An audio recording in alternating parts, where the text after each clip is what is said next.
Assalamualaikum warahmatullahi wabarakatuh. Hamdan syukronillah, la haula wala quwata illa billah. Kami dari kelompok 10 akan mempresentasikan yang berjudul implementasi etika bersaing dengan beranggotakan Muhammad Sultan Ferdiansyah, Afifah Nusaibah, Hasifah. Dalam Al-Quran dijelaskan tentang persaingan, terdapat pada surat Al-Baqarah ayat 148 yang artinya, dan bagi tiap-tiap umat ada kiblatnya sendiri yang ia menghadap kepadanya. Maka berlomba-lombalah dalam membuat kebaikan di mana saja kamu berada, pasti Allah akan mengumpulkan kamu sekalian pada hari kiamat. Sesungguhnya Allah Maha Kuasa atas segala sesuatu. Dalam hadis juga dijelaskan persaingan dalam bisnis, artinya dari Ibnu Abbas, ia berkata Rasulullah SAW telah melarang untuk melakukan jual beli yang licik atau menipu.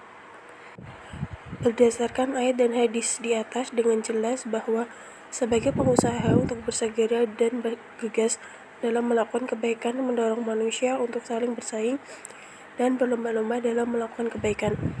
Sikap ini akan melahirkan persaingan dalam kebaikan. Persaingan ini sering disebut persaingan positif, fastabiqul khairat. Al-Quran mengajarkan para pengusaha memberi kebaikan di segala hal. Sebagai pengusaha muslim dianjurkan untuk memberikan kontribusi yang baik dalam persaingannya dan berusaha menghadapi persaingan dengan tidak merugikan atau memudaratkan orang lain. Selain itu, para pengusaha harus berprinsip bahwa persaingan bukanlah usaha untuk menjatuhkan pengusaha lainnya, melainkan sebagai suatu usaha untuk memberikan yang terbaik dalam usahanya. Dengan berprinsip demikian, para pesaing tidak menjadikan dirinya serakah dengan berlomba-lomba untuk mendapatkan keuntungan duniawi sebanyak-banyaknya, karena sikap demikian akan menjadikan manusia lalai dan lelah. Berusaha lebih unggul. Ada beberapa aspek yang dijadikan sebagai objek yang dipersaingkan untuk keunggulan dalam bersaing. Antara lain, yang pertama ada tempat.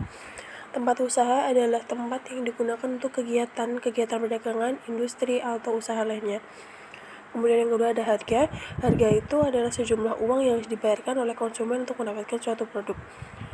Dan ketiga ada produk. Produk itu sesuatu yang dapat ditawarkan ke pasar untuk diperhatikan, dipakai, dimiliki, atau dikonsumsikan sehingga dapat memuaskan keinginan atau kebutuhan. Kemudian yang keempat ada pelayanan. Pelayanan merupakan suatu kegiatan yang diberikan seseorang atau badan usaha untuk melayani kebutuhan orang lain. Kemudian yang kelima atau yang terakhir ada layanan purna jual. Layanan purna jual itu adalah jasa yang ditawarkan oleh produsen kepada konsumennya setelah transaksi penjualan dilakukan sebagai jaminan mutu untuk produk yang ditawarkannya. Kedua, kompetisi non-etis. Cara bersaing yang tidak etis antara lain dilakukan dengan yang pertama kolusi, kedua politik dumping, ketiga intervensi pasar atau distorsi pasar. 3. Kolusi. Kata kolusi berasal dari bahasa Inggris collusion, yang berarti kerjasama rahasia untuk maksud tidak terpuji atau persengkongkolan. Kriteria kolusi adalah terjadinya proses tindakan tawar-menawar kepentingan demi keuntungan, kerjasama tersembunyi dan penuh materi, manipulasi prosedur birokrasi, pemaksaan keputusan atau kebijakan, atau pemerintah, perusahaan, swasta, atau masyarakat secara struktural. Ketiga, melakukan politik dumping. Dumping adalah sistem penjualan barang di pasaran luar negeri dalam jumlah banyak dengan harga yang rendah sekali, atau dengan tujuan agar harga pembelian di dalam negeri tidak diturunkan sehingga akhirnya dapat menguasai pasar luar negeri dan dapat menguasai harga kembali. Keempat, distorsi pasar atau intervensi pasar. Dalam konsep Islam, penentuan harga dilakukan oleh kekuatan pasar, yaitu kekuatan permintaan dan penawaran tersebut harus terjadi rela sama rela. Tidak ada pihak yang merasa terpaksa atau tertipu dengan adanya kekeliruan objek transaksi dalam melakukan transaksi barang tertentu pada tingkat harga tertentu. Pada garis besarnya, ekonomi Islam mengidentifikasi 3 bentuk distorsi pasar, yaitu 1.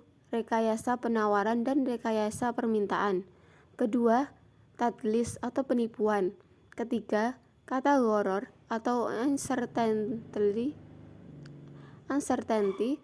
kerancuan. Dalam ekonomi Islam, rekayasa penawaran atau false supply lebih dikenal dengan ihtikar. Sedangkan rekayasa permintaan atau false demand dikenal dengan buy najasi. Untuk tadlis atau penipuan terdapat 4 bentuk, yaitu penipuan menyangkut jumlah barang atau quantity, mutu barang atau quality, harga barang atau price, dan waktu penyerahan barang, time of delivery.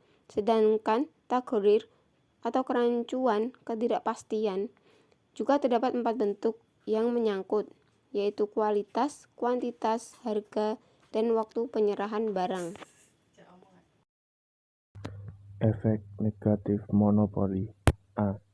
Monopoli membuat konsumen tidak mempunyai kebebasan memilih produk sesuai dengan kehendak dan keinginan mereka. Jika penawaran sepenuhnya dikuasai oleh seorang produsen, secara praktis para konsumen tidak mempunyai pilihan. Dengan kata lain, mau tidak mau ia harus menggunakan produk satu-satunya. B. Monopoli membuat posisi konsumen menjadi rentan di hadapan produsen.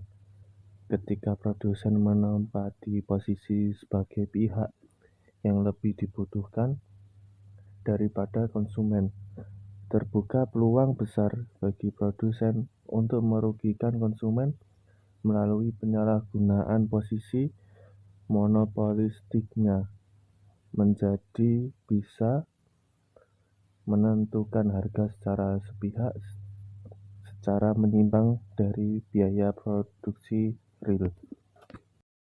C. Monopoli juga berpotensi menghambat inovasi teknologi dan proses produksi dalam keadaan tidak ada pesaing. Produsen lantas tidak memiliki motivasi yang cukup besar untuk mencari dan mengembangkan teknologi dan proses produksi baru. Akibat inovasi, teknologi dan proses produksi akan mengalami stagnasi. 6. Efek positif persaingan. A. Terjadinya peningkatan kualitas produk. B. Lebih terjamin ketersediaan produk. C. Meningkatkannya kualitas sumber daya manusia. D. Terjadinya kewajaran harga karena efisiensi. E. Meningkatkan kualitas. F. Meningkatkan teknologi. Terima kasih kepada teman-teman yang sudah ikut berpartisipasi dan menyimak presentasi ini dari awal hingga akhir. Sebelumnya minta maaf apabila ada salah kata. Sekian, wassalamualaikum warahmatullahi wabarakatuh.